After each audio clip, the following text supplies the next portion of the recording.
ভাইঝিদের কাণ্ড দেখে আমি তো পুরো অবাক হয়ে গেলাম। সো গাইস, আজকে আমি গিয়েছিলাম দ্বিতীয় সেতু। তার আগে এই দেখো গাইস, ভিডিওটা যখন স্টার্ট করছিলাম তখন আমি গোসল টোসল করে কাজের উদ্দেশ্যে বার হচ্ছিলাম এবং তারপরে খাওয়া দাওয়া করে নিলাম।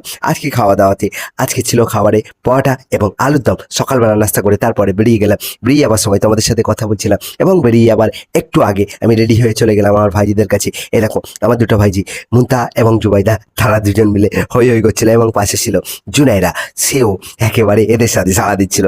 সো গাইস, এদেরকে নিয়ে একটু মজা করছিলাম, কাজে বেরোনোর আগে একটু মজা করছিলাম, এদের সাথে কথা বলছিলাম। আরো একটি যে ভাইজি, সে দেখো রিয়াকশন দেখো। তারপর আমি বেরিয়ে গেলাম হাঁটতে হাঁটতে, দৌড়তে দৌড়তে আমার কাজের উদ্দেশ্যে গেলাম। আজকে ওয়েদারটা খুব ভালো ছিল, তাই নাজিরগঞ্জ হয়ে আমি চললাম শিবপুরের উদ্দেশ্যে। কিন্তু কাজের উদ্দেশ্যে গিয়ে আই এম তো অবাক, কারণ যেখানে গিয়েছিলাম সেই কাজটা রিটেন হয়ে গেল। তার কারণ ফ্লোরে মার্বেলের কাজ ছিল, কিন্তু ফ্লোরের মার্বেল একেবারে খারাপ ছিল। সেই কারণে আমি সে কথাই আপনাদের বলছিলাম, তোমাদেরকে বলছিলাম। তারপর আমি চলে গিয়েছিলাম দ্বিতীয় সেতু অর্থাৎ বিদ্যাসাগর সেতু তোমাদেরকে দেখাতে। গাইস দেখো বিদ্যাসাগর সেতুর দৃশ্যটা তোমরা খালি দেখো। এবং তারপর আমি চলে এসেছিলাম বাড়িতে এসে আমার ভাইজির রিয়াকশন, তার লহরগুলো খালি দেখো।